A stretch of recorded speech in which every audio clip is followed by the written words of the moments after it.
Mari kita tundukkan kepala dan kita berdoa. Bapa yang ada di dalam surga, kami berterima kasih pada sore hari ini Tuhan pertemukan kami kembali untuk bersama-sama memperlengkapi diri bagaimana cara kami harus mempersiapkan khotbah kami sehingga apa yang kami sampaikan kepada umat-Mu benar-benar adalah firman Tuhan. Kami berdoa dari awal sampai akhir diskusi kami ini, Tuhan pimpin dengan roh-Mu dan terangi hati pikiran kami, supaya apa yang kami diskusikan kami pahami dan kami dapat terapkan secara mandiri ketika kami mempersiapkan bahan-bahan renungan kami di dalam ibadah jemaat. Teman-teman kami yang belum bergabung, Tuhan tolong mereka apapun yang sedang menjadi kesibukan, kiranya Tuhan juga sertai, supaya mereka boleh hadir tepat pada waktunya untuk bersama dengan kami saling melengkapi. Kami berdoa juga untuk jaringan yang kami pakai, Tuhan jaga lindungi dari segala gangguan supaya diskusi ini berjalan lancar di antara satu dengan yang lain. Kami berdoa memulai kelas ini di dalam nama Yesus. Haleluya. Amin. Amin. Amin. Selamat sore Pak Daniel.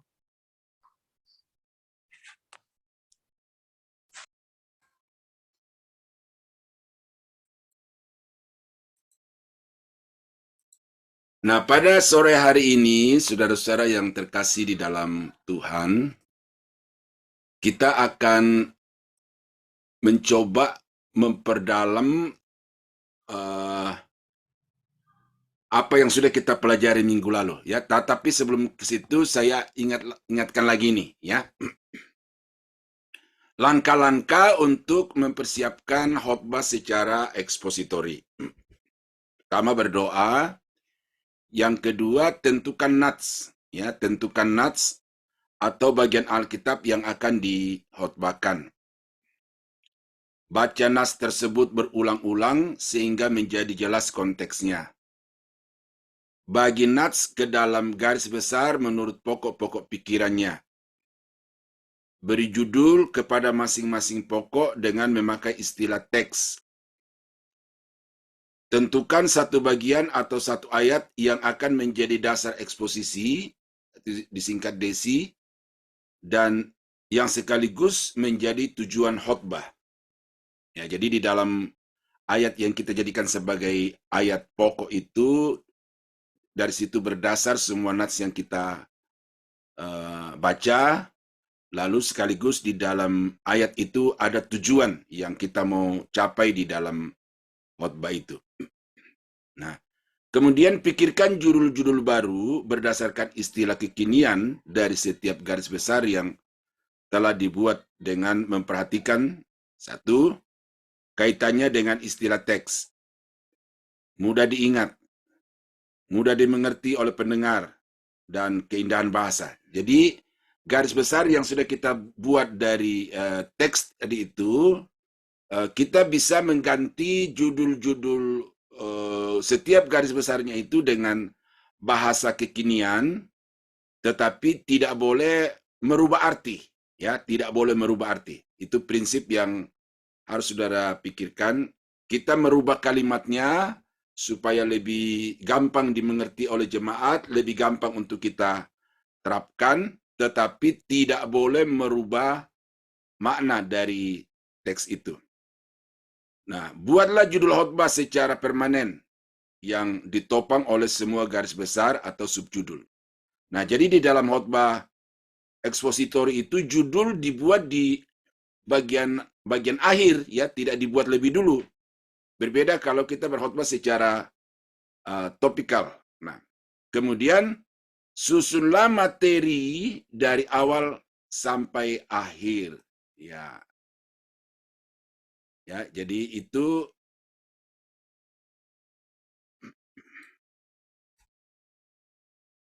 ya. Lalu pilih satu kata penghubung antara judul dengan subjudul. Ya, ini dalam diktat ini disebut sebagai kata kunci. Nah, nah jadi 10 step ini Bapak-bapak, Ibu-ibu dihafal ya, tidak harus dimengerti apa saya, dimengerti tidak harus dihafal, tetapi dimengerti karena langkah-langkah ini harus menjadi pedoman untuk membuat sebuah khotbah ekspositori. Nah, minggu lalu kita membahas dari Filipi pasal 2 ayat 12 sampai dengan ayat yang ke-18.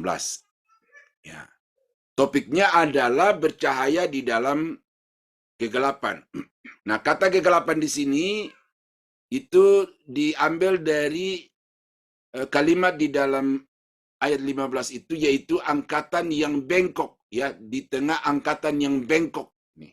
Nah, jadi anak-anak Tuhan itu diharapkan untuk bercahaya di tengah angkatan yang bengkok hatinya. Lalu saya istilahkan dengan kegelapan. Nah, judul khotbah minggu lalu itu adalah anak Tuhan yang bercahaya di tengah kegelapan. Lalu ada poin-poin yang sudah kita buat minggu lalu, yaitu pertama menghasilkan buah keselamatan. Jadi anak Tuhan yang bercahaya di tengah-tengah kegelapan itu, dia harus dari hidupnya keluar buah-buah sebagai bukti keselamatan dirinya. Anak Tuhan yang bercahaya di tengah kegelapan harus melakukan segala sesuatu dengan tulus. Ya, itu pengalimatan secara positif yang dalam teksnya itu dikatakan tidak bersungut-sungut dan tidak berbantah-bantah. Ya, dikalimatkan di sini dengan tulus. Ayat yang ke-14 dan ayat yang ke-15. Anak Tuhan yang bercahaya di tengah-tengah kegelapan itu berpegang teguh kepada firman. Terdapat ayat di dalam ayat yang ke-16. Nah, lalu anak Tuhan yang bercahaya di tengah kegelapan bersukacita di dalam penderitaan. Nah, di sini Bapak-bapak, Ibu-ibu perhatikan bahwa baik topik ya itu bersumber dari dalam nats. Garis-garis besar atau pokok-pokok pendukung itu juga semuanya terdapat di dalam nats. Jadi tidak ada satupun dari garis besar ini yang kita ambil dari luar, ya, bukan saja dari luar teks itu, ya, dan apalagi dari luar Alkitab, ya, tidak boleh itu. Nah, jadi ini yang disebut sebagai premis mayor. Lalu ini yang disebut sebagai premis minor. Nah, jadi pokok pikiran yang utama terdapat di dalam nats, pokok pikiran pendukung ada di dalam nats. Nah, jadi itu sebabnya maka nats di dalam khotbah ekspositori itu, poin 2 ini, itu mutlak harus diperhatikan secara serius karena nats itu harus menjadi sumber gagasan utama dan gagasan-gagasan pendukung, sekaligus nats itu merupakan batas. Ya, jadi jangan sekali-sekali membuat poin-poin pendukung di luar nats itu. Karena kalau begitu Bapak Ibu keluar dari nats itu untuk membuat sub-sub judul baru, itu berarti berubah jenis khotbahnya dari khotbah ekspositori menjadi khotbah topikal. Nah, oleh karena itu maka semua garis besar yang kita temukan minggu lalu itu terambil dari di dalam nats itu sendiri. Nah, untuk menghubungkan antara judul dengan subjudul, ini yang terakhir saya tulis tadi itu, pilihlah satu kata penghubung antara judul dengan subjudul. Nah, kalau Bapak-bapak, ibu-ibu ya, kita langsung diskusi saja. Menurut Bapak Ibu, 4 poin ini sebagai apa terhadap anak Tuhan yang dapat bercahaya di tengah-tengah kegelapan? Sebagai apa kira-kira ini? Sehingga kata kunci di sini kita bisa pilih kata apa?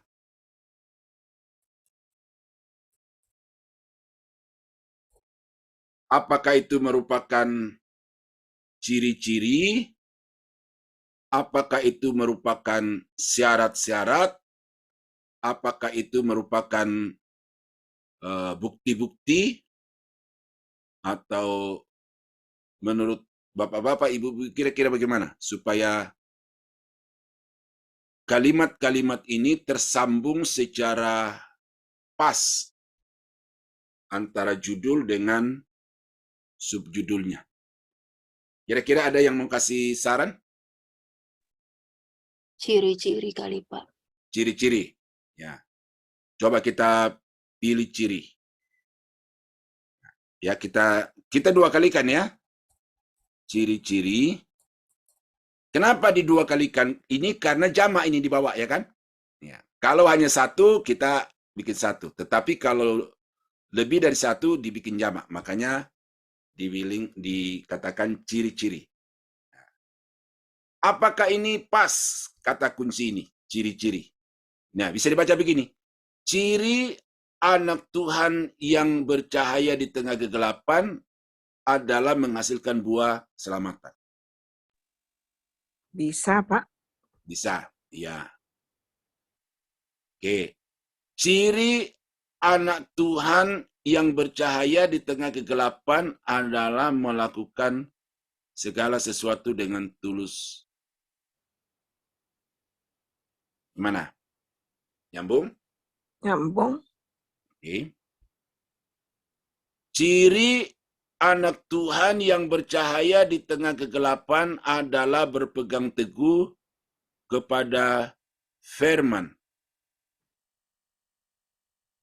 Nyambung? Nyambung. Oke.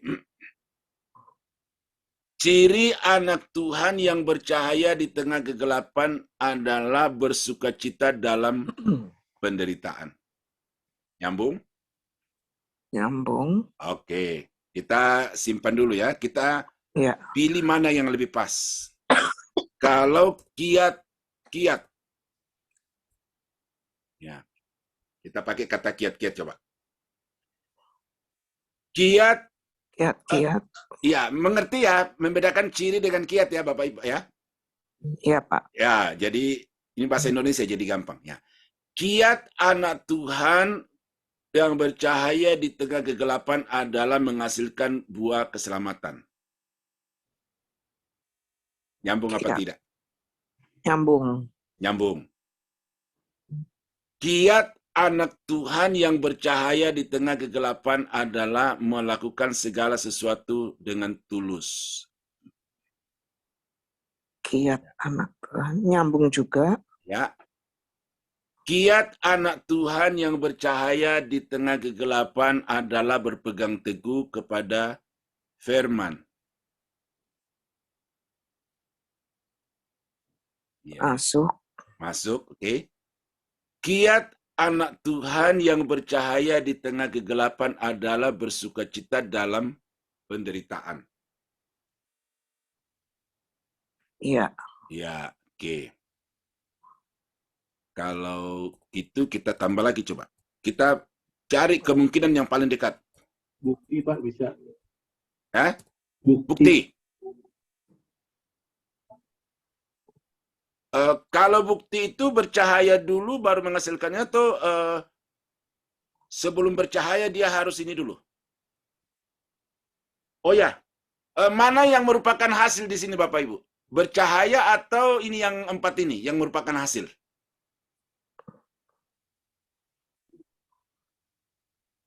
Mana yang lebih dulu terjadi?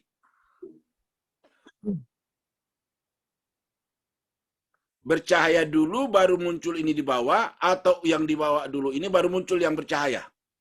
Yang di bawah dulu, Pak. Ah, Baru di bawah dulu. bercahaya. Ya. Bercahaya belakangan kali. Ya, bercahaya itu sebagai hasil dari Hasil. poin ini. Iya. Ya. Nah, karena itu kalau apa tadi ya, akibat ya Bukti, Pak. kurang pas karena akibatnya itu justru judulnya ini. Ya, jadi karena itu yang kita mau cari adalah apa ya peranan 4 ini ke yang ke judul di atas. Makanya coba saya pakai kata apa lagi tadi ya? Syarat-syarat ya. Coba ya. Nah, syarat anak Tuhan yang bercahaya di tengah kegelapan adalah menghasilkan buah keselamatan. Syarat dengan kiat sama enggak, Bapak-bapak, Ibu-ibu? Berbeda. Iya. Berbeda ya? Kalau kualifikasi gimana? Syarat dan kiat. Mirip sih. Mirip, Mirip Pak. ya? Mirip. Iya. Umpamanya, bagaimana kita bisa sampai di Medan? Nah, apa yang harus kita lakukan untuk sampai di Medan? Bisa naik pesawat, Ya. bisa naik bis, bisa naik kapal laut. Kalau jalan kaki nggak bisa ya, karena ada laut ya. Kalau nggak ada laut, bisa jalan kaki. Dari sini ke Surabaya umpamanya. Kita coba, syarat untuk sampai di Surabaya. Ya. Naik pesawat, oke. Naik kapal laut, oke. Naik kereta, iya. Naik Mobil, bis, iya. Naik mobil, iya. Jalan kaki, jalan kaki kena, bisa. Walaupun itu, ya. Tapi yang pasti bahwa itu, nah kalau itu kira-kira apa itu? Untuk sampai di Surabaya dari Jakarta, kita harus, apa tadi? Syarat atau cara? Cara. Ya, Cara mencapai Surabaya. Ya, sampai di kota Surabaya dari Jakarta. Nah, itu maksudnya begitu. Nah, untuk bisa mencapai judul ini bercahaya di tengah-tengah kegelapan, maka harus ini. Nah, kalau begitu ini apa ini? 4 ini. Kiat, syarat, atau cara. Gimana? Cara bisa nggak? Bisa, Pak. Cara. Bagaimana cara bercahaya? Bagaimana? Oke, coba ya. Cara.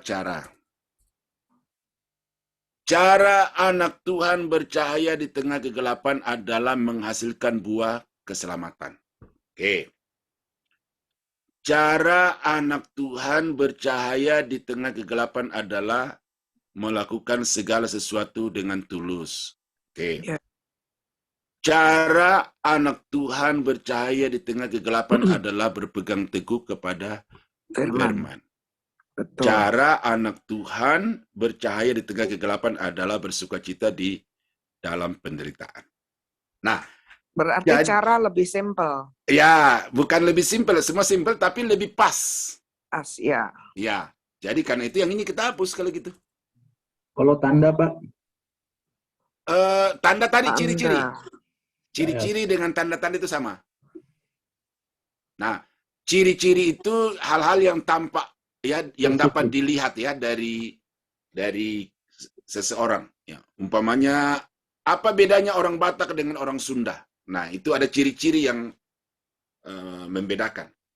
Apa bedanya anak-anak Tuhan dengan orang-orang dunia umpamanya? Nah, tanda-tanda bisa juga, ciri-ciri itu.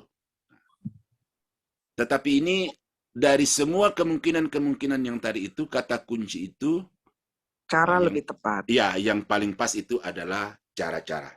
Nah, jadi saudara-saudara yang kekasih dalam Tuhan, pada hari ini saya mau menyampaikan firman Tuhan dari Filipi 2 ayat 12 sampai 18 dan pokoknya atau gagasannya saya ambil dari ayat 15. Anak Tuhan bercahaya di tengah-tengah kegelapan. Nah, bagaimana caranya? Nah, kita bisa untuk memunculkan kata kunci ini kita keluarkan pertanyaan. Bagaimana supaya kita sebagai anak Tuhan itu dapat bercahaya di tengah-tengah kegelapan? Maka ada cara-caranya.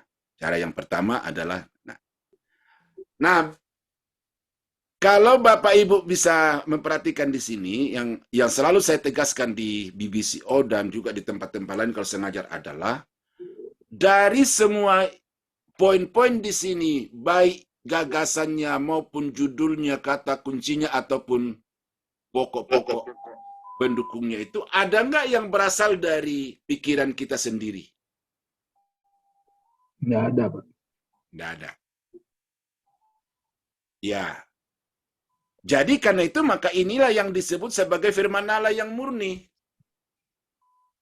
Karena kita berbicara dengan dasar yang jelas, dengan batas yang jelas, dengan pokok pikiran yang jelas, dan juga dengan garis-garis besar yang jelas, dan sistematika yang jelas. Sistematika itu artinya ya urutan-urutan kesinambungan antara satu bagian dengan bagian yang lain itu juga jelas.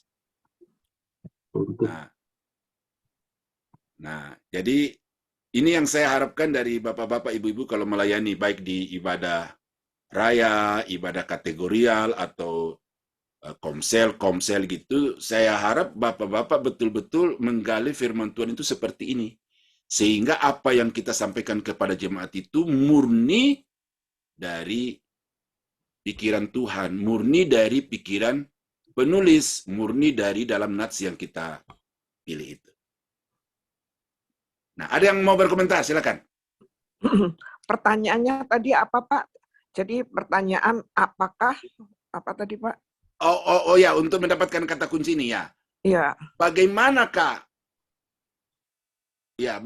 caranya supaya anak-anak Tuhan itu dapat bercahaya? Kan pertanyaan-pertanyaan itu kan masih bisa banyak. Iya, ya. Iya. Nah, bagaimana, mengapa? Apa tandanya ya? Apa tandanya? Apa syaratnya? Nah, itu mana yang paling pas tadi? Jawabannya adalah cara. Jadi bagaimana seorang anak Tuhan itu dapat bercahaya di tengah-tengah kegelapan? Nah, yaitu caranya. dengan cara ini, Ya, ini. Cara gitu ini. Ya, ini dulu ya, keterampilan ini dulu yang saya harap Bapak Ibu bisa dapatkan pada sore hari ini. Bahwa dalam nats itu ada gagasan utama. Di dalam nats itu ada pokok-pokok pendukung yang disampaikan oleh penulis berdasarkan ilham Roh Kudus. Nah, jadi Bapak dan Ibu, saya termasuk, itu hanya tinggal mencari dan menemukan saja. Tidak boleh memberi ide. Ya, tidak boleh memberi ide kepada nats. Karena kalau kita memberikan ide kepada nats, berarti pikiran kita mendominasi nats. Ya. Seharusnya pikiran kita yang didominasi oleh nats. Itu caranya. Memberi ide itu gimana contohnya, Pak? Umpamanya, cara anak Tuhan bercahaya di tengah-tengah kegelapan adalah rajin berdoa, umpamanya. Oh, ya. Itu memberi ide. Ya, kita memberikan ide karena di dalam nats itu tidak ada doa, ya kan? Bukan berarti doa itu tidak penting, bukan berarti doa itu salah. Tapi karena tidak ada di dalam nats, maka itu tidak boleh menurut hukum khotbah ekspositori. Iya. Gimana Pak Sabam? Do you understand, friend? Ya, bisa, Pak. Iya. Iya. Karena kita berkhotbah itu bukan sekedar mengandalkan percaya diri fasih bicara, tetapi kita harus bertanggung jawab kepada nats yang kita pilih itu.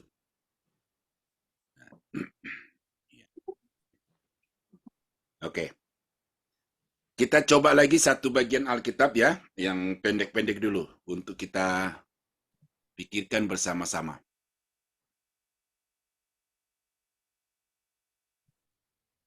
Coba dibuka dari 1 Petrus 4 ayat 7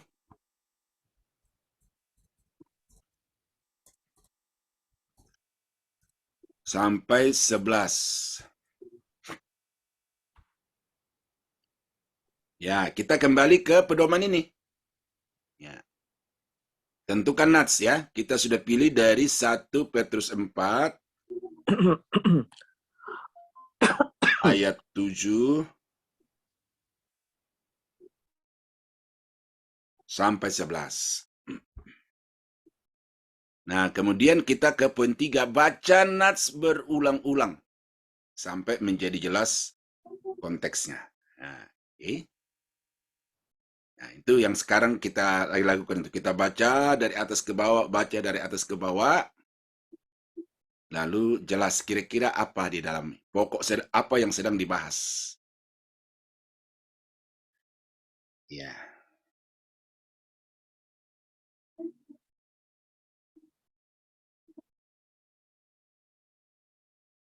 Apakah ada Pak Victor di dalam?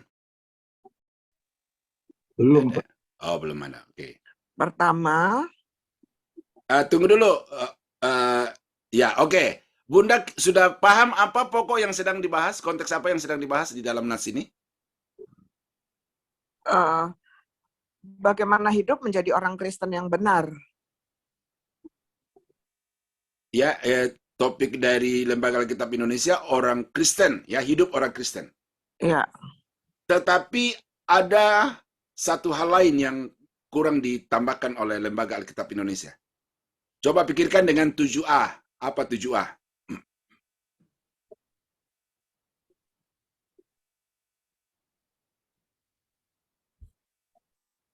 Kesudahan segala sesuatu sudah itu dekat. Iya. sudah dekat. Nah, coba bikin pokok dari itu secara keseluruhan. Orang Kristen saat apa atau kapan? Ya, oke. Tidak apa-apa. Kita bagi ya sekarang ya. Poin berikutnya.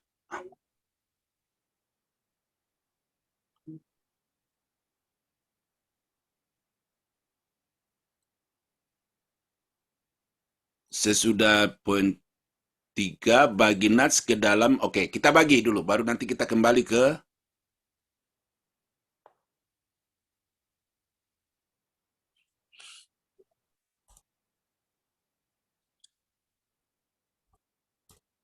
ayat 7. Ayat 7 nyambung nggak ke ayat 8?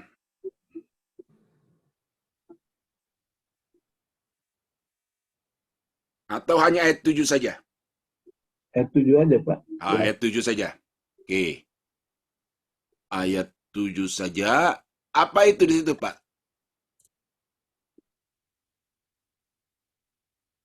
Menguasai diri Ya. supaya bisa berdoa. Ya, menguasai diri aja. Menguasai diri. Oke. Poin 2.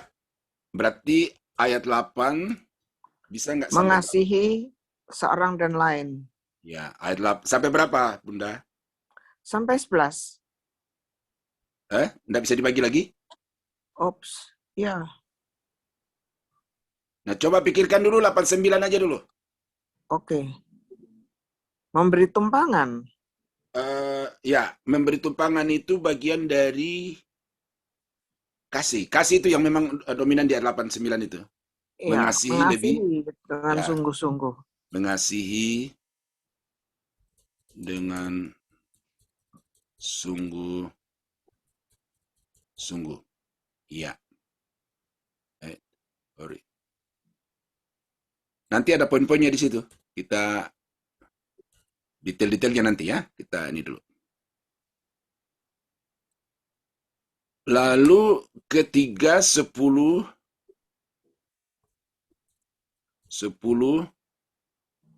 sampai sendiri apa lanjut nih? Sampai 11. Jika ada orang yang berbicara, baiklah ia berbicara sebagai orang yang menyampaikan firman Allah. Jika orang melayani, baiklah ia melakukannya dengan kekuatan yang dianugerahkan Allah supaya Allah dimuliakan dalam segala sesuatu. Karena Yesus Kristus, ialah yang punya kemuliaan dan kuasa sampai selama-lamanya. Jadi di sini ada 2 bidang pelayanan di sini nih. 2 jenis pelayanan. Pelayanan apa saja nih?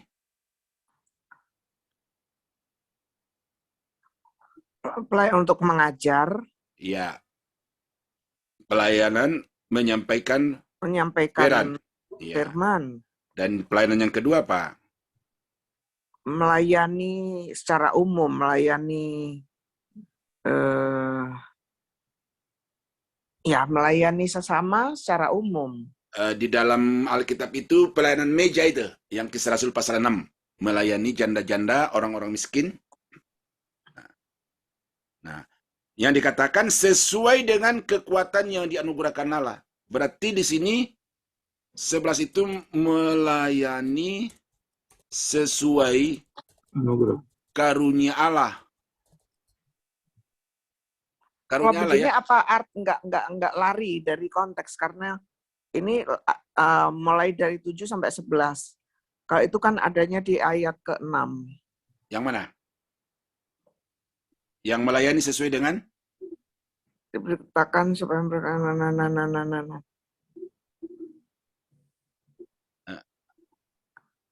ayat 6 enggak ada, Bunda. Jadi di ayat 10. Di ayat 10 11 itu ada enggak yang pembagian pelayanan di situ? Nggak ada, Pak. Enggak, artinya orang yang satu melayani ini, orang yang lain melayani ini. Ada pembagian di situ? Layani seorang yang lain sesuai dengan karunia yang telah diperoleh setiap orang. Iya, melayani sesuai dengan Karunia. Nah, karunia apa di situ? Ayat 11 dijelaskan. Karunia mengajar, karunia berbicara, karunia ya. Karunia memberi, karunia. Nah, jadi di situ singkatnya adalah melayani sesuai dengan karunia.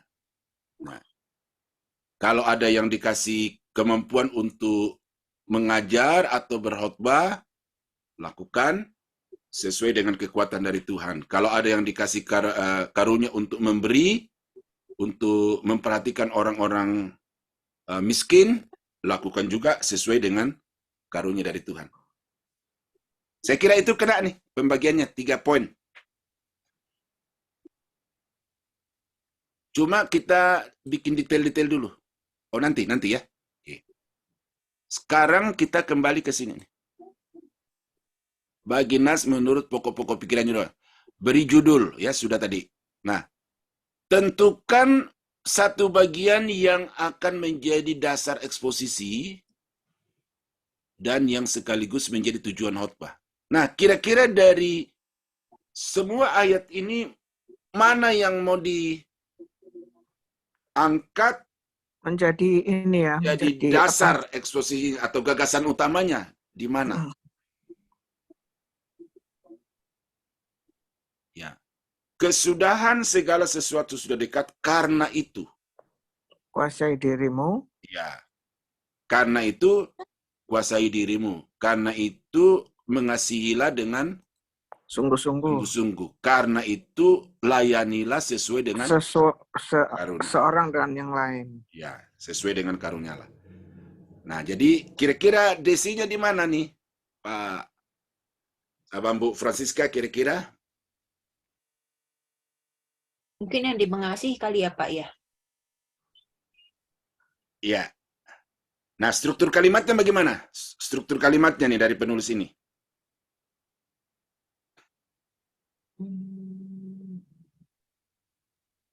Iya.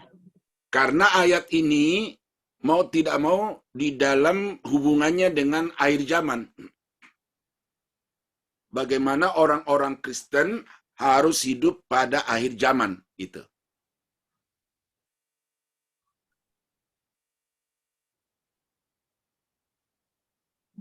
Iya. Karena kesudahan segala sesuatu sudah dekat, disitulah muncul kata apa? Ide akhir zaman itu. Nah, pertanyaannya bagaimana kita harus hidup menjelang kedatangan Tuhan yang kedua kali? Atau menjelang kesudahan. Hidup kita, bagaimana hidup seorang Kristen tatkala menghadapi akhir zaman atau tatkala menghadapi kesudahan segala sesuatu. Iya, itu pertanyaan yang harus dijawab dari 3 poin ini. Ayat 7, ayat 8 dan 9, dan ayat 10-11. Kalau singkatnya gini Pak, kekristenan di akhir zaman bisa. Tapi yang ditekankan di sini bukan pahamnya atau agamanya, tetapi orangnya. Jadi harus di situ ada orang, atau ya sebagai pokok kalimatnya. Kalau bagaimana seharusnya orang Kristen hidup di akhir zaman bisa, Pak? Itu Ya, itu bisa. pertanyaan yang akan memunculkan kata kunci nanti. Itu pertanyaan yang akan memunculkan kata kunci. Karena pertanyaannya bagaimana, berarti cara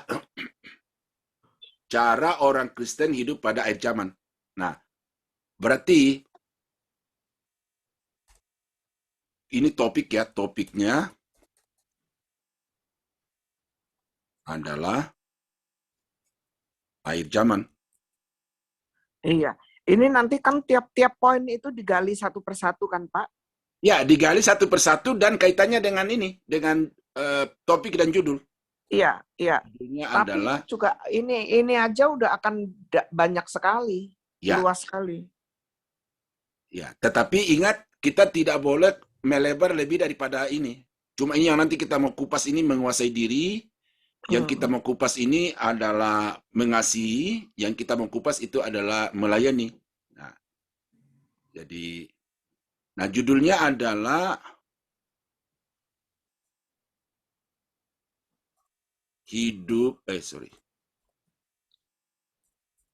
orang Kristen pada akhir zaman. Kira-kira cocok nggak judulnya? Cocok, Pak. Idenya itu kita ambil dari 7A ya. 7A. Iya. Kesudahan segala sesuatu sudah dekat. Nah, lalu judulnya adalah hidup orang Kristen pada akhir zaman. Iya.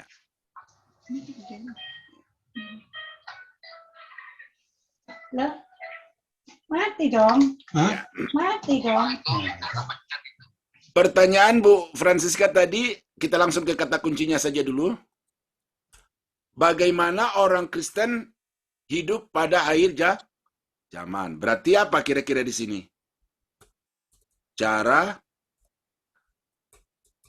ini kata kunci. Iya. Cara hidup orang Kristen pada akhir zaman. Ya. Yang pertama adalah menguasai diri. Nah, kita rubah ini. 1. Menguasai diri, kita balik ayat di belakang, ayat 7. Ya. Yang kedua, cara hidup orang Kristen pada akhir zaman adalah mengasihi seorang akan yang lain dengan sungguh-sungguh. Ya, lebih sungguh-sungguh. Ayat 8 sampai 9. 8 aja. Masuk 9, Bunda. Masuk 9, karena itu penjelasan dari, okay. Ya. Memberi tumpangan dan lain-lain itu masuk Ya. kasih. Ya. Ya. Lalu 3, melayani seorang akan yang lain. Tunggu dulu. Sudah ada dengan karunia. Melayani sesuai karunia dengan Allah. karunia Allah. Ayat 10 sampai 11. Nah, tadi kan di sini kan ada perintah nih. Berilah judul, kemudian pikirkanlah judul-judul baru dengan istilah kekinian. Nah, apakah ini masih perlu dirubah atau sudah bisa begini? Kalau sudah pas ya tidak usah dirubah. Kecuali kalau untuk memudahkan saudara untuk mencari relevansinya, ya bisa dirubah. Tapi kalau ini sudah pas, ya tidak perlu dirubah. Ini sudah pas, tapi bisa juga sih kita pikirkan yang lebih kekinian, karena banyak orang juga kalau dengan judul-judul yang itu jadi bosen gitu, Pak. Oke deh. Nah, poin 1 apa kira-kira? Kita mau ganti dengan apa kira-kira?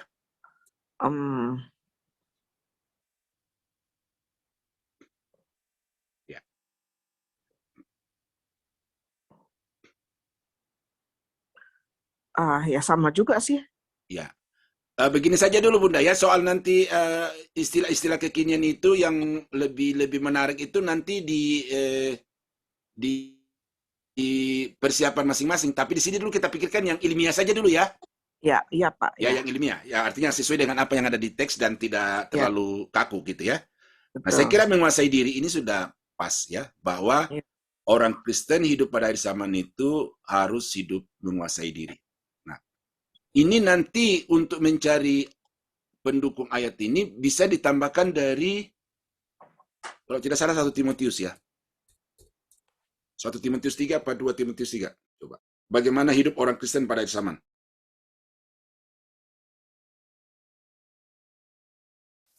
Oh, bukan. 2.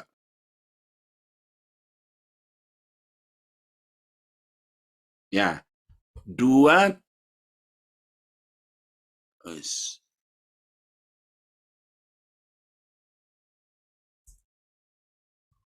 Timotius 3 ayat 1 sampai berapa? Coba di situ di mana yang 5 sampai ayat 5. Nah, ini referensi ya. Referensi yang memberitahukan kepada 3 keadaan manusia pada akhir zaman. Salah satunya adalah mereka tidak lagi mampu untuk menguasai diri. Ya. Oke. 2 Timotius berapa Pak? Maaf. Layar saya kelihatan nggak Bunda? Kelihatan? Ini ada nih, 2 Timotius 3 ayat 1 sampai 5. 2 Timotius 3. Nah, terutama di ayat yang ketiga itu. Di situ ada iya. yang tidak dapat Manusia mencintai diri sendiri. Iya. Cari yang kaitannya dengan penguasaan diri. Di mana di situ? Tidak tahu mengasihi. Kalau tidak tahu mengasihi nanti mungkin masuk di poin 2 ya. Tapi kalau yang menguasai diri di sini kaitannya di ayat 3 bagian terakhir itu. Tidak dapat mengekang diri. Oh iya. Ya, jadi manusia pada zaman itu akan beringas, akan hidup semau gue. Nah, oleh karena itu maka orang-orang Kristen harus hidup dengan cara yang berbeda, yaitu dia harus menguasai diri.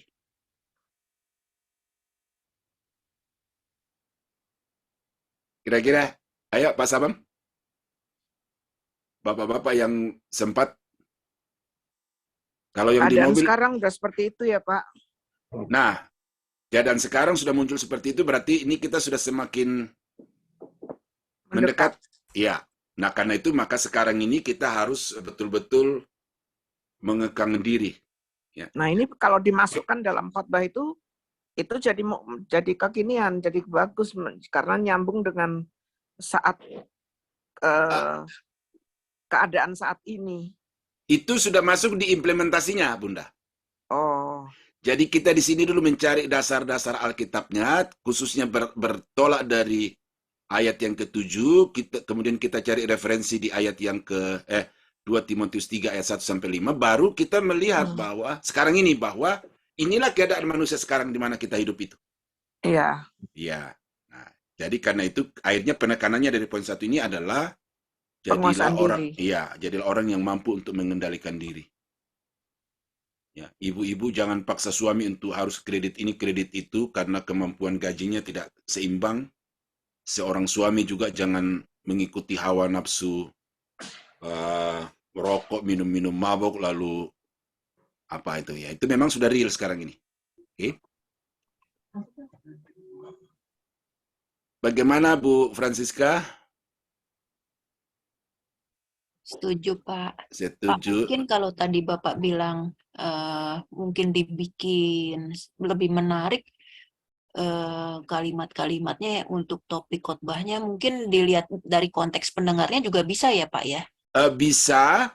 Itulah makanya ini nih.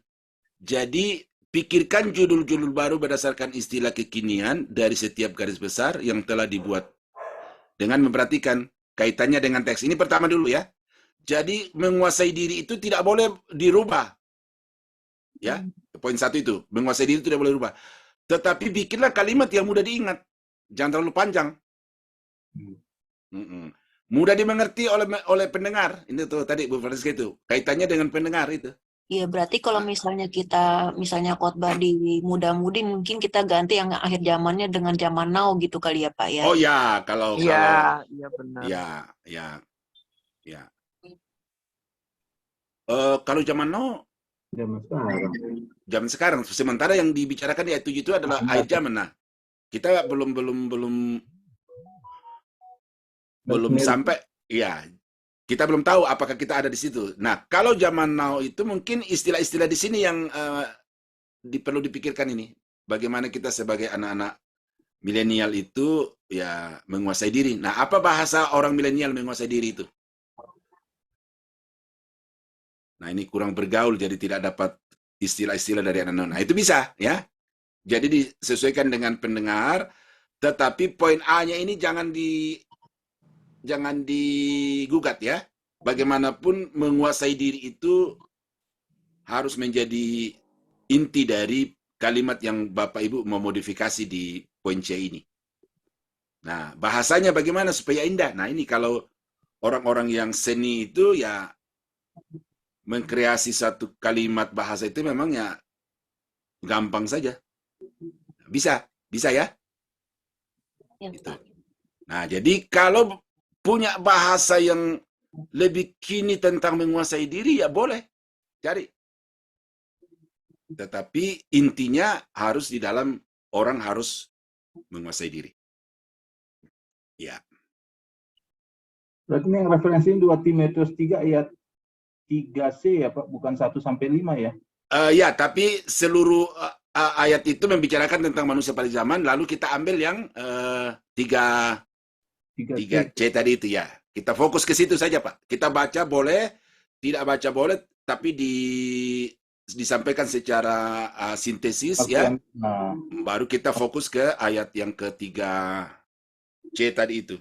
Tidak dapat mengekang diri. Nah, itu kan sesuai dengan ayat 7 ini.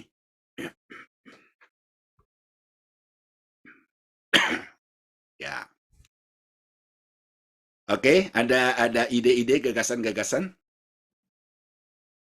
Ya. Ya, artinya kalau pengertian-pengertian lain bisa yang menjadi referensi yang sama ya Pak, yang sinonim ya? Bukan sekonteks. Kalau ayat itu berbicara tentang akhir zaman dan di dalamnya ada orang-orang yang kehilangan kendali diri, itu bisa diambil. Kalau hanya bicara tentang akhir zaman, tetapi dalam bagian yang akan kita kutip itu tidak ada tentang penguasaan diri, jangan. Nah, ya kan? Jadi ada 2 kriteria minimal ya. Oke, Pak. Perikop yang berbicara tentang akhir zaman, lalu perikop yang berbicara tentang penguasaan diri. Nah, tapi saya harapkan atau saya selama ini kalau mencari ayat-ayat referensi pendukung seperti ini jangan banyak-banyak ya. Maksimal 2 lah. Maksimal 2 ya. Kalau 1 begini ya cukup, jangan dipaksakan harus 2. Ya. Kalau di kitab Wahyu itu kan sama juga itu akhir zaman ya Pak, nubuatan itu bisa ya. Misalnya, oh ya, nubuatan akhir zaman. Ada nggak di kitab Wahyu yang berbicara tentang tidak dapat mengekang diri? Ya, tidak dapat menguasai diri. Ya. Itu kalau ada ya boleh Pak ya. Tapi saya sarankan 2 saja ya. 2 bagian Alkitab saja, tidak usah terlalu banyak. Karena ini kan ada poin-poin berikut yang kita harus perhitungkan waktunya, jadi ya. Nah. Cara orang Kristen hidup pada akhir zaman adalah mengasihi dengan sungguh-sungguh. Itu terdapat di dalam ayat yang ke-8 dan 9.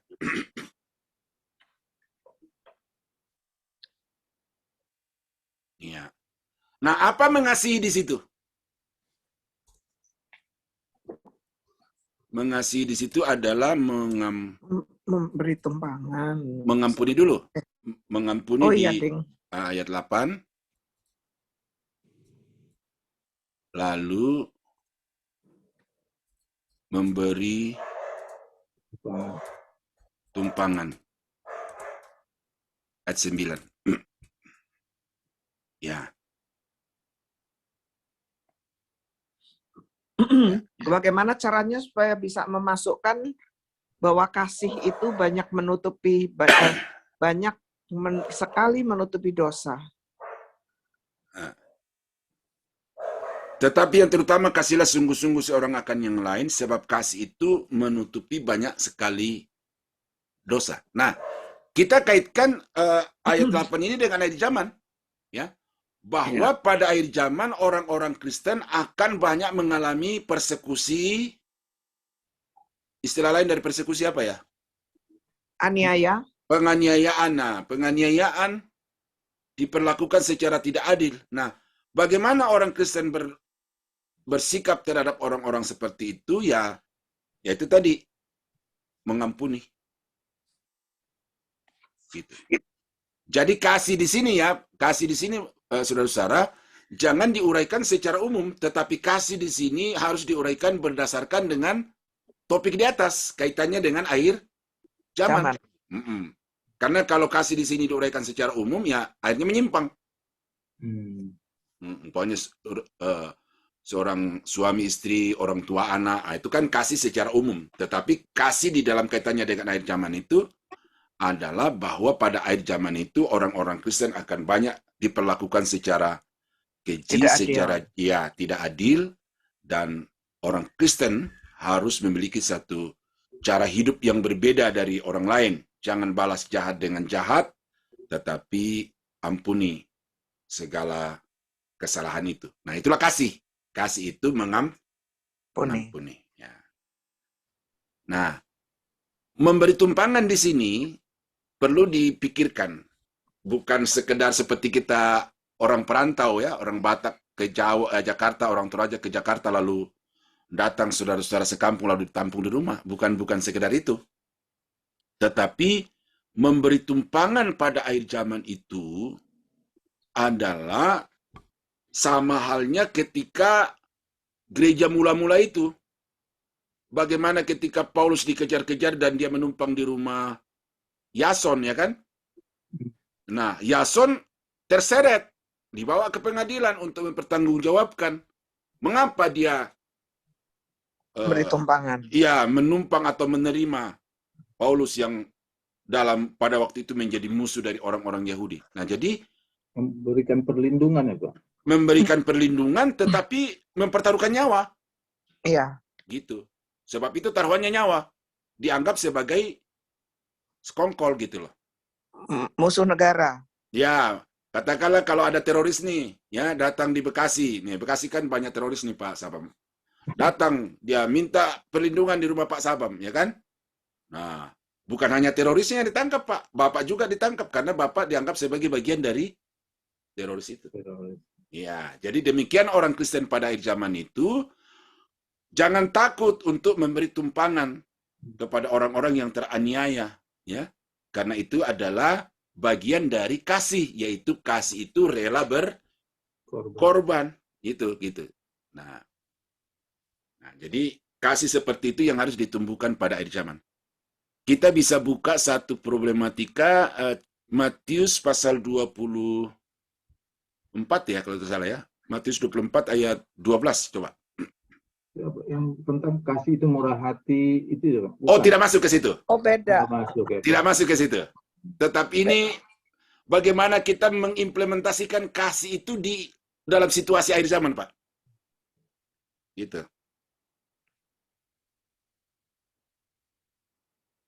Yang kasih menjadi tawar di Matius berapa ya? Matius 24 ayat 12, Pak, benar. Oh ya. Dan karena makin bertambahnya kedurhakaan, maka kasih kebanyakan orang menjadi dingin. Nah, jadi itu memberikan kepada kita satu penggambaran bagaimana manusia pada hari zaman itu akan kehilangan kasih Nah, sehingga dikatakan di dalam Alkitab itu Bapa tidak segan untuk menyerahkan orang tua, berkhianat kepada orang tua ya. Bahkan ada yang atas nama Allah membunuh, dan membunuh itu dianggap sebagai berbakti kepada Allah kan gitu. Iya. Nah, Nah, di itu dalam yang dilakukan oleh orang yang terbalik. ya, dilakukan oleh orang yang terbalik. Nah, tetapi kita, nah itu di situ. Iya. Nah, Matius pasal 24 12 itu betul-betul referensi yang sangat kuat untuk perlu dikutip di sini, membuktikan bahwa manusia akan kehilangan kasih, tetapi kita sebagai orang-orang percaya harus menumbuhkan kasih itu. Kira-kira poin 2 bisa dianggap selesai?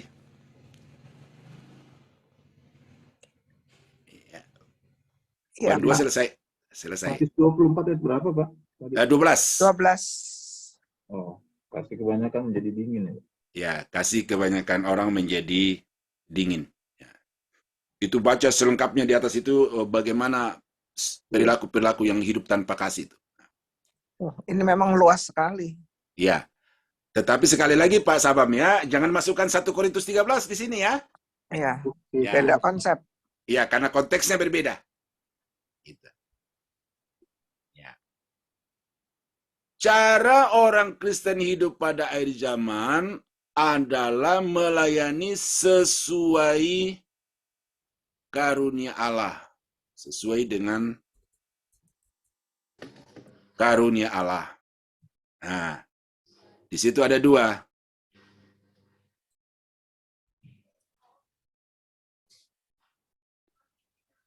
Pemberita firman, ayat yang ke mana tadi ya?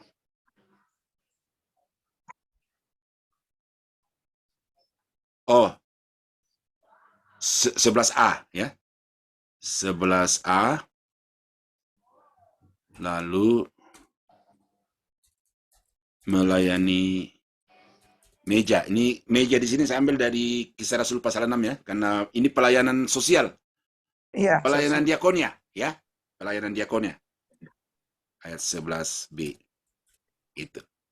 Nah, jadi itu ada 2 bidang pelayanan yang harus dikerjakan masing-masing, jangan dicampur aduk ya.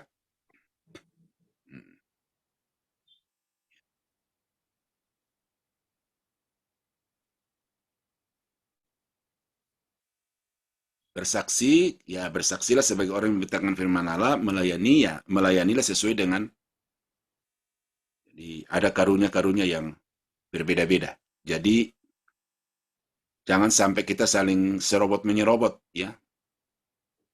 Jangan pikir mentang-mentang kalau naik di mimbar itu lalu menjadi pujaan orang, dianggap lebih terhormat, lalu ambisi naik di mimbar, tetapi tidak punya karunia untuk memberitakan firman-Nya.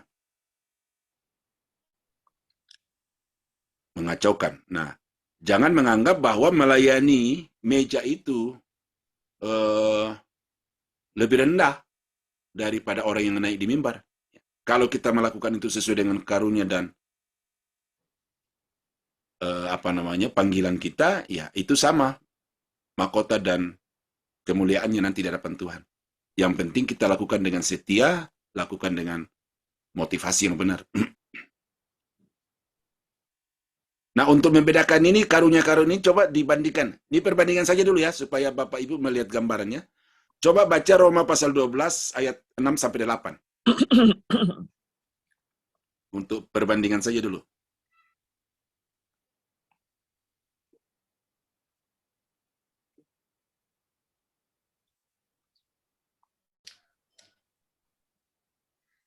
Ya. Demikianlah kita mempunyai karunia yang berlain-lainan menurut kasih karunia yang dianugerahkan kepada kita. Jika karunia adalah untuk bernubuat, baiklah kita melakukannya sesuai dengan iman kita. Jika karunia untuk melayani, baiklah kita melayani. Jika karunia untuk mengajar, baiklah kita mengajar. Jika karunia untuk menasihati, baiklah kita menasihati. Siapa yang membagi-bagikan sesuatu, hendaklah ia melakukannya dengan hati yang ikhlas.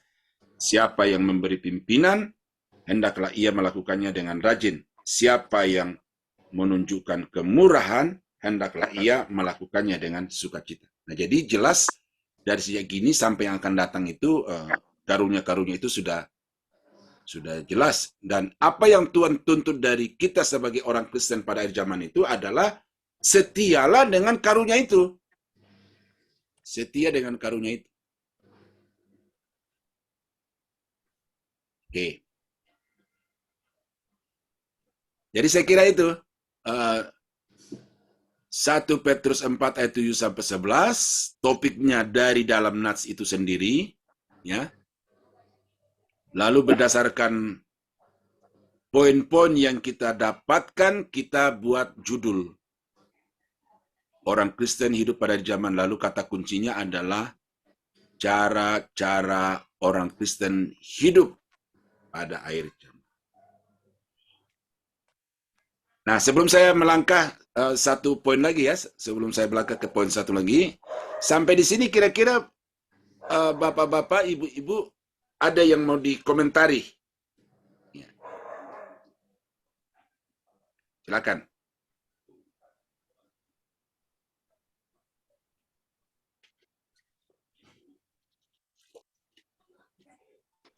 Tadi melayani meja Roma berapa, Pak? Roma 12 ayat 6 sampai 8.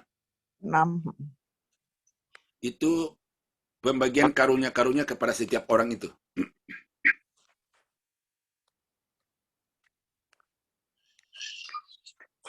Kalau yang melayani meja itu referensinya ke 1 Korintus 12 masuk juga nggak, Pak?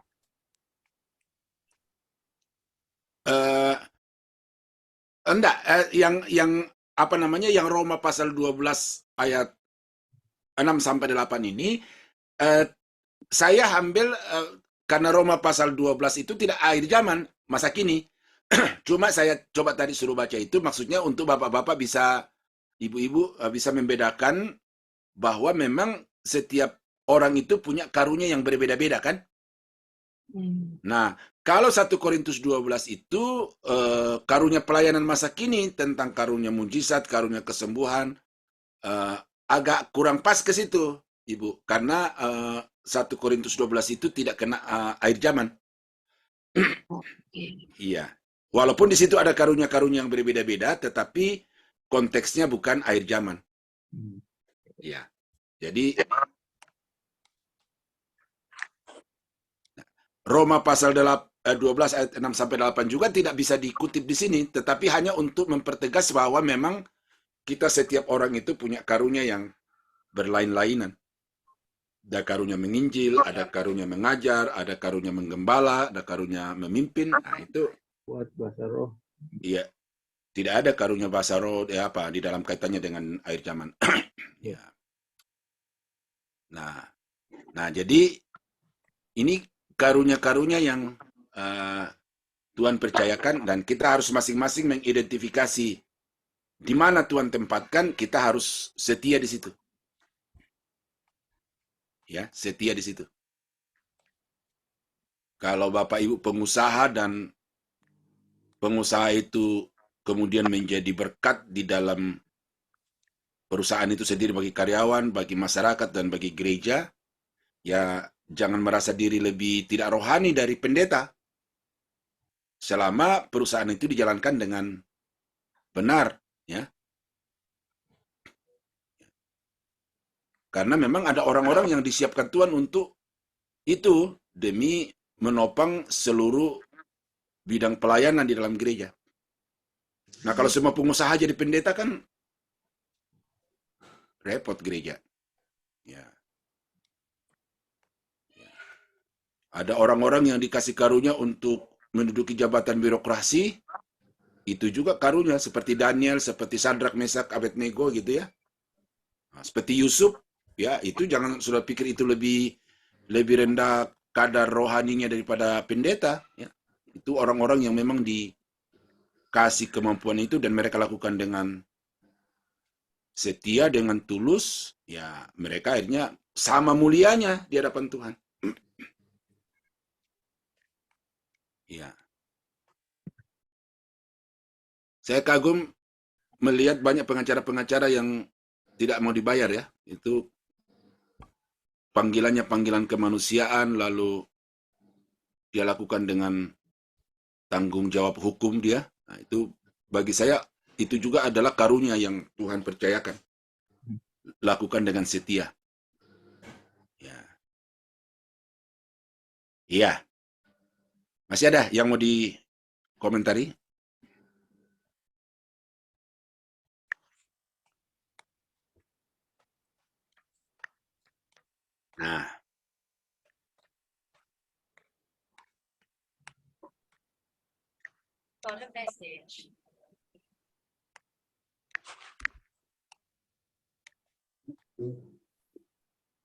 Nah, bagaimana ini namanya kerangka ya, Bapak Ibu ya. Di dalam ilmu berkhotbah ini namanya kerangka khotbah atau garis besar khotbah ya. Nah, kerangka khotbah itu diasumsikan sama seperti manusia yang terdiri dari kerangka-kerangka itu. Nah, bagaimana supaya kerangka itu menjadi sebuah bangunan yang utuh, kalau dia itu bangunan, atau menjadi manusia yang utuh, yang ada urat-uratnya, yang ada otot-ototnya, maka untuk mengisi setiap garis besar ini, ada 4 poin yang harus diisi di dalamnya. Ya. Yang pertama adalah deskripsi. Yang kedua adalah eksposisi. Yang ketiga adalah ilustrasi. Yang keempat adalah implementasi. Ya. Nah, setiap poin ya, poin 1, poin 2, poin 3, poin 4 itu selalu diisi dengan ini. Deskripsi. Apa arti deskripsi?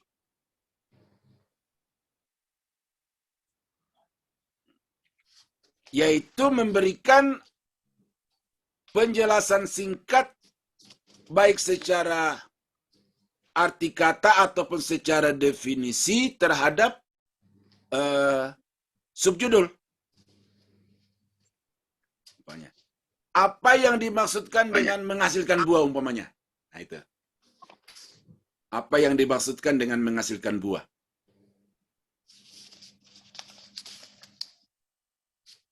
Ini kita kembali ke nats yang minggu lalu ya. Saya minta maaf, lompat-lompat saya tadi. Bukan lagi ke Petrus ya. Kita kembali ke minggu lalu ya, nats yang minggu lalu. Ya. Sama juga ini berlaku untuk Petrus tadi. Jadi ada 3 poin, berarti ada 3 kali ABCD ini. Ya. Atau gini aja. Ya. Sorry.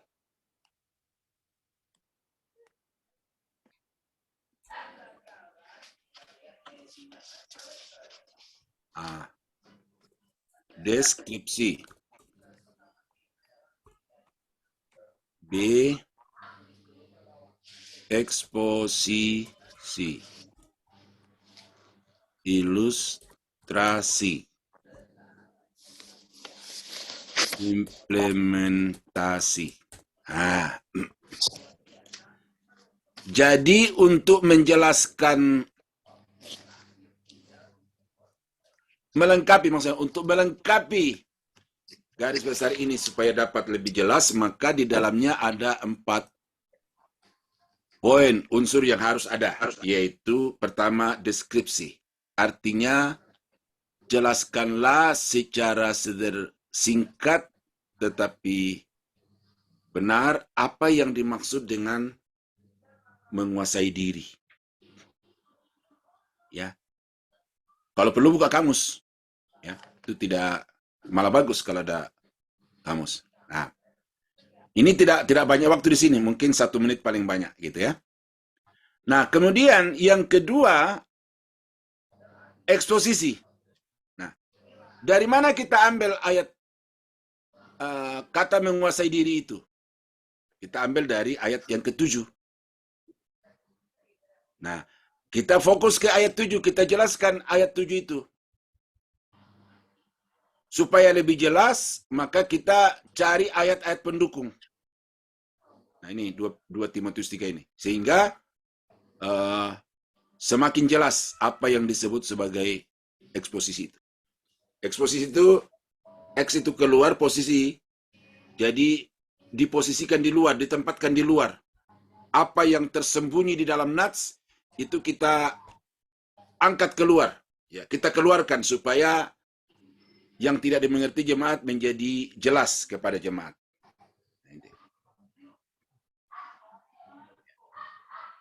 Ini kesalahan banyak pengkhotbah di sini. Mereka belum menjelaskan ayat di mana istilah itu terdapat atau poin itu terdapat, mereka sudah langsung ke kehidupan masa kini. Jadi lompat jadinya. Padahal urutannya adalah jelaskan dulu apa ayat itu. Ya, yang dimaksud dengan ayat itu. Contoh tadi, ya, kita bicara tentang karunia di dalam 1 Petrus, itu ternyata tidak sama dengan karunia di dalam 1 Korintus 12. Nah, itu maksudnya apa? Itu maksudnya eksposisi di situ. Supaya apa yang dimaksudkan oleh penulis di dalam teks itu yang kita keluarkan. Nah, ilustrasi di dalam khotbah itu punya 2 peranan. Ya. Ilustrasi punya 2 peranan di dalam khotbah.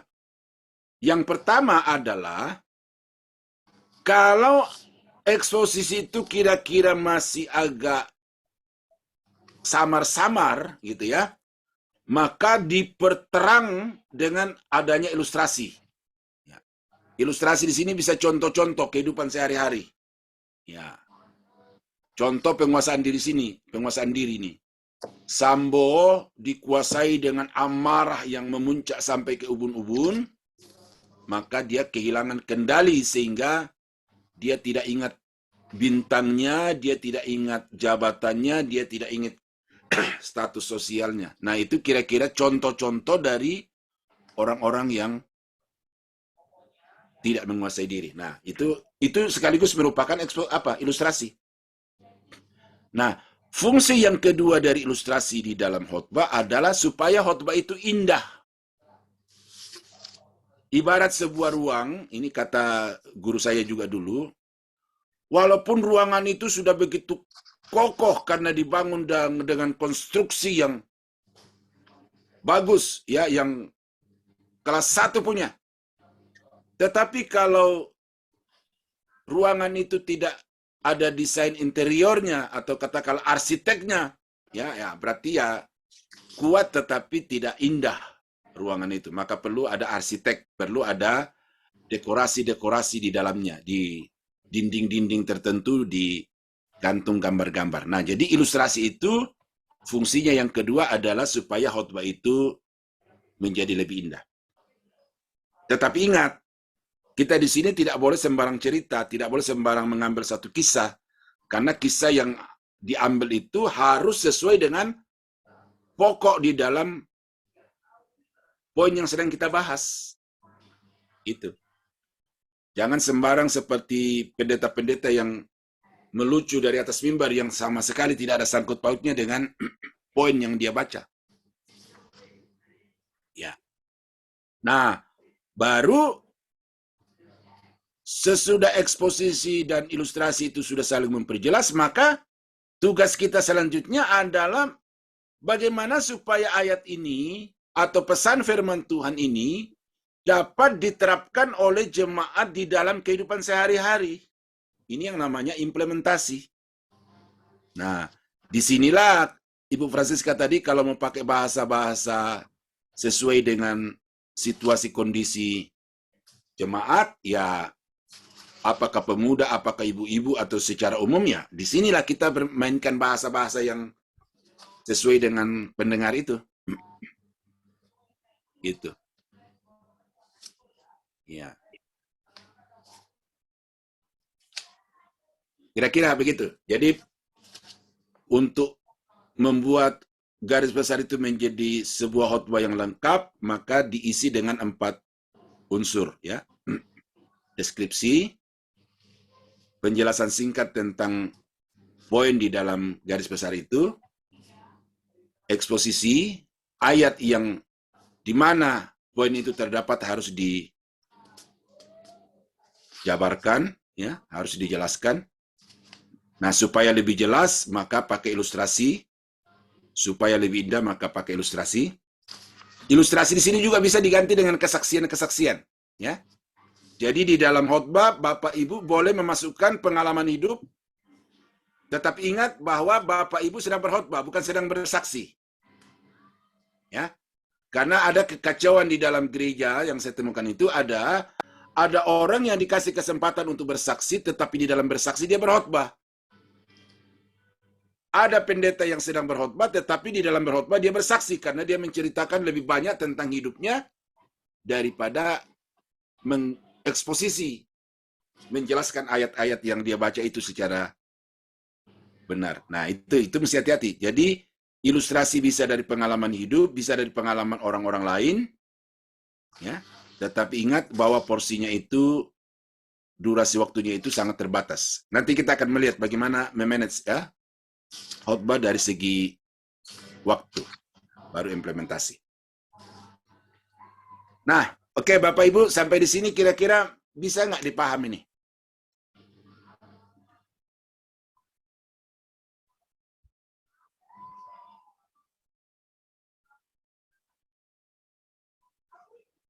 Nah, umpamanya tadi ini poin 2, ya. Deskripsi apa itu mengasihi, ya itu udah buka kamus atau bikin definisi sendiri. Nah, eksposisinya ini, kita jelaskan apa itu mengampuni. Mengapa pengampunan itu sangat diperlukan pada zaman? Mengapa memberi tumpangan yang bagi kita sekarang ini begitu gampang, tapi kok diwajibkan bagi anak-anak Tuhan pada akhir zaman? Nah, tadi itu, eksposisi tadi itu. Ya, itu perlu. Nah, saya kasih ilustrasi tadi dari kehidupan Paulus dengan Yason itu.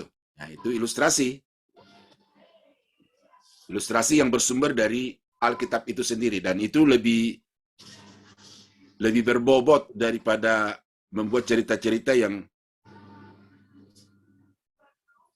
ya, bahkan ada yang direka-reka begitu, ya. Lebih bagus kalau ambil contoh-contoh konkret dari dalam Alkitab. Oke. Ada pertanyaan, saudara-saudara?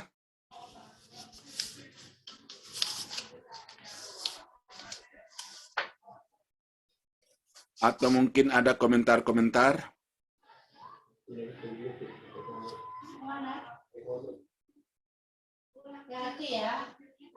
Pak Paimin ada mau dikomentari? Pak Salmon? Tapi kalau di mobil, Pak Salmon hati-hati ya, di mobil ya.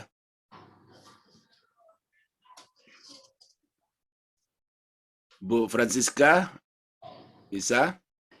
Bisa, Pak. Cukup dulu, Pak. Ya, Ibu Linda gimana di Surabaya?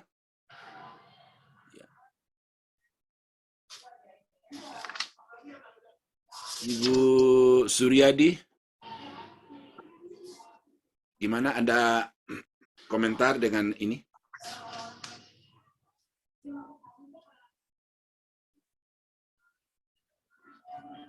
Oke, saya mau tegaskan sekali lagi bahwa poin-poin yang kita bahas di dalam nats ini, dalam khotbah ini, tidak ada satupun yang bersumber dari pikiran kita.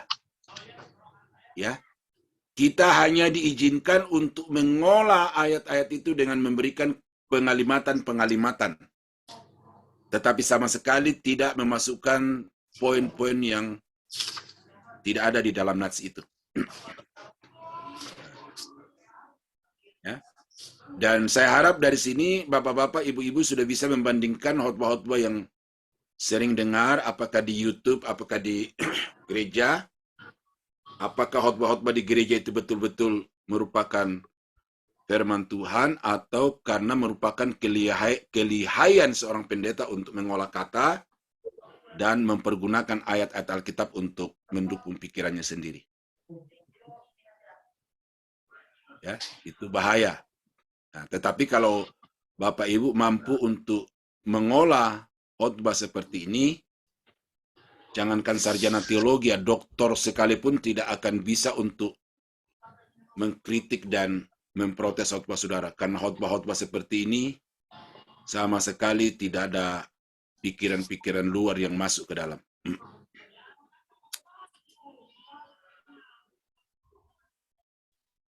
Oke, silakan dikomentari Pak Sabam kalau ada. Bunda, kalau ada yang mau dikomentari. Belum ada, Pak. Oh, belum ada ya? Ya, Pak. Pak Daniel. Ya. Saya Pak. Silakan Pak Arif. Di antara semua khotbah itu yang tertulis kemarin itu Pak ya, apakah khotbah ekspositor itu paling baik di antara semua khotbah yang ada Pak? Dari kalau kita mengatakan paling baik, ya mungkin tidak elok juga. Tetapi artinya khotbah yang paling mendekati sedikit sekali mengalami apa namanya itu ya? Timpangan. Ya, penyelewengan itu ya. Betul. Penyelewengan itu ya ini. Berbeda dengan khotbah topikal ya. Khotbah topikal itu ya kalau kita tidak tahu teorinya untuk mengambil sebuah ayat pendukung, ya itu di situ terjadi penyelewengan Pak Arif. Ya, tadi cocok logi ya intinya ya. Ya, cocologi. Jadi ayat-ayat itu dipaksa untuk mendukung pikiran pribadi. Nah, khotbah ekspositor itu lebih baik di setiap hari khotbah minggu Pak, atau di dalam persekutuan juga, atau gimana bagusnya Pak? Karena kan mengarah ke pengajaran kan, jadi seolah kan kalau ini sih ya sifatnya ya. Semua khotbah juga pengajaran Pak. Semua khotbah juga pengajaran. Ya, sebuah khotbah pengajaran. Justru kalau orang mengatakan khotbah itu bukan pengajarannya, saya curiga dengan orang itu. Dia ngawur dari atas mimbar, ya kan? Khotbah itu pengajaran. Umpamanya kalau khotbah topikal, Bapak mau membahas dengan rumah tangga yang diberkati Tuhan. Nah, mau tidak mau dari topik itu, Bapak harus mencari ayat-ayat dalam Alkitab yang memberikan kepada kita, nah kata kuncinya tadi itu, apakah syarat-syarat atau cara-cara rumah tangga diberkati Tuhan. Nah itu juga pengajaran Pak, dengan memunculkan ayat-ayat tertentu, maka itu pengajaran. Umpamanya mau khotbah biografi, umpamanya gitu kan. Kita mempelajari tokoh-tokoh tertentu. Apa dari orang ini yang kita mempelajari? Nah, sehingga dengan demikian mau tidak mau kita mengajar kepada jemaat dengan mengambil materi dari kehidupan tokoh-tokoh Alkitab. Nah, gitu. Jadi khotbah itu harusnya pengajaran. Jadi khotbah itu jangan lawan pengajaran apa ya? Ya. Karena di mimbar-mimbar gereja sekarang ini gugahan-gugahan emosi itu sangat kuat. Ya, terapan-terapan ilmu jiwa atau psikologi itu juga sangat kuat. Ya, statement-statement filosofis itu mendominasi pengkhotbah-pengkhotbah sekarang ini, dan itu yang harus kita mau yang saya coba untuk mendudukkan pada tempatnya masing-masing sesuai dengan khotbah ini.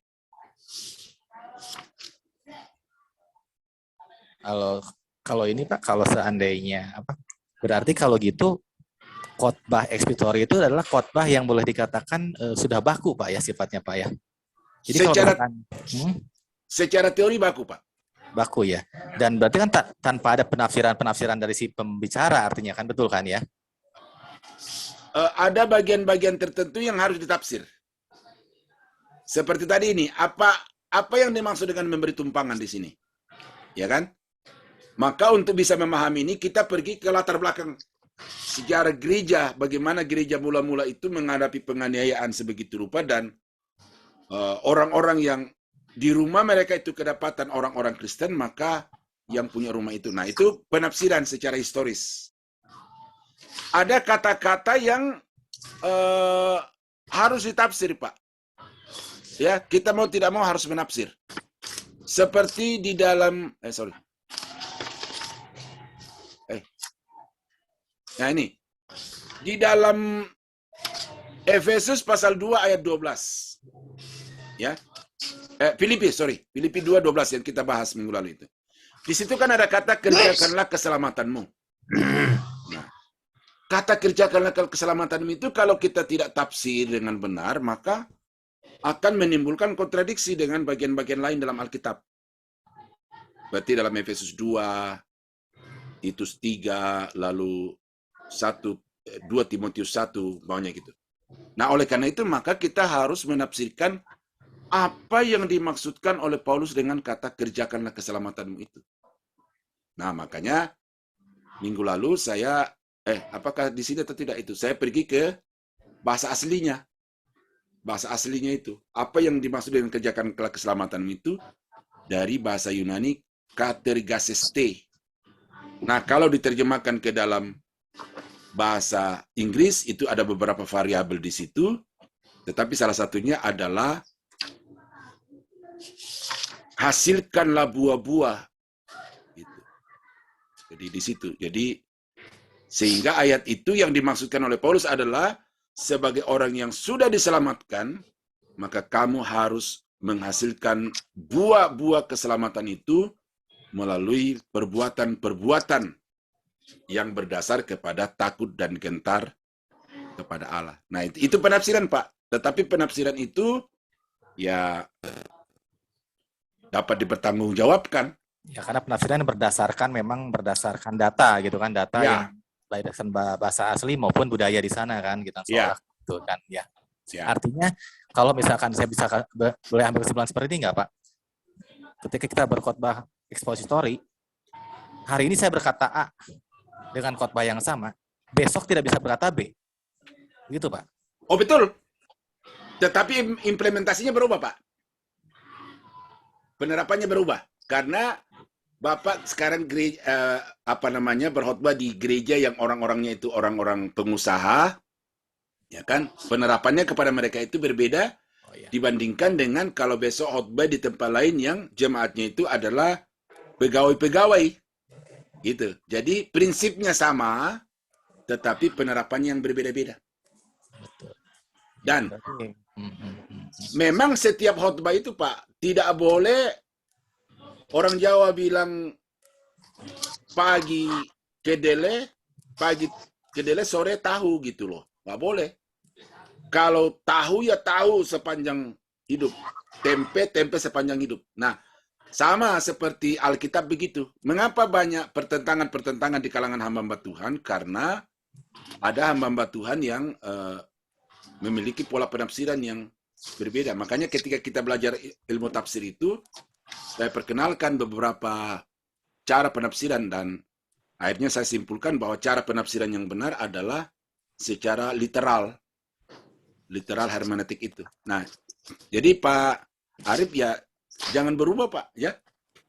Kalau umpamanya Bapak sekarang mengatakan sesuai dengan kata Paulus, Yesus itu adalah Tuhan, ya. Yesus itu adalah juru selamat.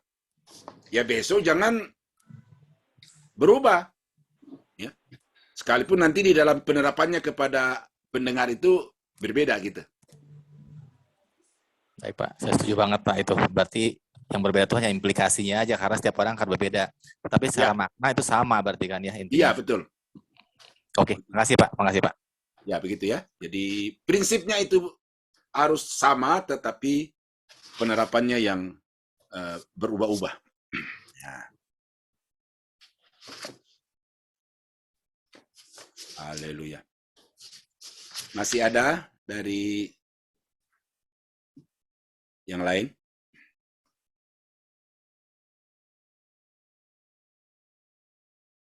Kalau tidak ada lagi, mungkin ada bagian Alkitab yang kita coba bahas minggu depan, Bapak Ibu. Dikasih ke saya, nanti saya pelajari dalam 1 minggu ini, kita coba bahas supaya jangan hanya saya yang memberikan bahan-bahan. Ada usul ayat-ayat tertentu mana yang kita mau bahas secara ekspositori ya. Dan kalau ada bapak-bapak yang lain, ibu-ibu yang lain, dicoba di dalam 1 minggu ini, kita coba coret-coret di rumah, dibagi dalam sesuai dengan ini, garis besarnya, kemudian desinya dari mana. Apakah ada? Ada Pak Pendeta, Dari mana? dari khotbah ekspositori ya. Efesus 4 ayat 1 sampai 16 ya Pak, coba Pak.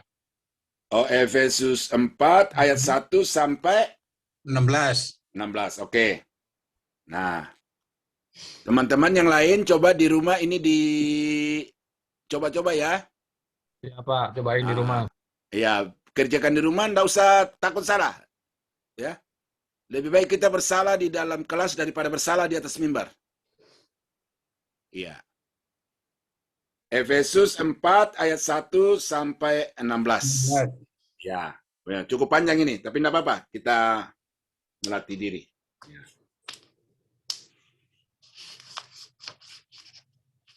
Oke, saya kira itu dulu. Nanti minggu depan kita akan ulang-ulang ini sampai nanti saya kasih tugas. Bapak Ibu kerjakan sudah betul, ya udah kita akhiri kelas ini. Tetapi selama masih ada kurang-kurang, kita akan terus lakukan sampai betul-betul menguasai. Sampai ngelotok ya Pak? Iya, sampai ngelotok, betul. Jangan bosan ya, karena saya mau supaya mimbar gereja Tuhan itu diisi dengan orang-orang yang mampu mengajarkan Alkitab itu secara benar dan bukan kefasihan bicara yang mendominasi mimbar. Sampaikan sederhana tetapi isinya kuat, itu jauh lebih nikmat daripada melucu ya tetapi isinya tidak ada. Pak Roni, kira-kira ada komentar? Belum ada Pak, tadi saya masuknya 6:30 soalnya, masih mencerna. Tapi kira-kira ada bayangan ya masuk ya Pak? Ya, dapat Pak Daniel. Kemarin juga waktu hari Minggu, kebetulan saya tahu ayat yang diberikan sama pendeta di tempat saya. Ya, saya coba sendiri lah Pak, pakai ekspositori. Memang sayang sekali beliau tidak ekspositori sih, mentah-mentah ke sana sini jadi bingung. Saya ini arahnya khotbah kemana? Saya nggak ngerti. Ya. Oke, terima kasih Pak Roni. Ini masukan bagus. Kalau bapak-bapak, ibu-ibu ketemu khotbah-khotbah di gereja juga, boleh juga kita masukkan di kelas ini, kita bahas ya. Bukan maksudnya untuk menjelekkan penkhotbah, tetapi untuk kita mendapatkan referensi yang lebih banyak gitu ya, sehingga memperkaya diri kita sendiri. Di sini tidak ada maksud untuk mendiskreditkan, merendahkan, tetapi di sini tujuannya adalah untuk mendapatkan ilmu yang lebih pas gitu. Jadi kalau ada contoh-contoh khotbah yang Bapak Ibu dapat melalui buku, melalui YouTube atau di gereja, tidak apa-apa, kita bahas di dalam ruangan ini ya. Nah, Pak Roni udah bagus tuh ya, udah bisa menilai khotbah yang benar atau tidak itu. Ya. Bunda, masih ada komentar Bunda? Bunda udah keluar Pak. Oh ya, sibuk ya. Mungkin untuk sore ini kita akhiri sampai di sini ya, Bapak-bapak Ibu ya. Nanti minggu depan kita masuk membahas Efesus pasal 4 ayat 1 sampai 16. Ya. Puji Tuhan, kita tunduk kepala, kita berdoa. Bapa yang di surga, terima kasih atas berkat-Mu yang sudah kami dapatkan pada sore hari ini. Kami sudah semakin jelas bagaimana kami harus mempersiapkan khotbah-khotbah kami. Dan hamba-Mu berdoa Tuhan untuk rekan-rekan yang dengan setia mengikuti kelas ini, kiranya Tuhan tambah-tambahkan kecakapan untuk menggali Alkitab dan juga untuk memberi penilaian-penilaian sehingga mereka tidak mudah untuk dijerumuskan ke dalam paham-paham yang salah. Sepanjang 1 minggu yang ada di depan kami berdoa supaya Tuhan bimbing sertai kami, dan apa yang kami lakukan kiranya berhasil, dan nama Tuhan kami puji, kami muliakan. Rumah tangga kami, keluarga kami, pekerjaan kami juga diberkati Tuhan, supaya semuanya membuat kami lebih hari lebih setia kepada Tuhan. Di dalam nama Yesus, kami akhiri kelas kami pada sore hari ini. Haleluya. Amin.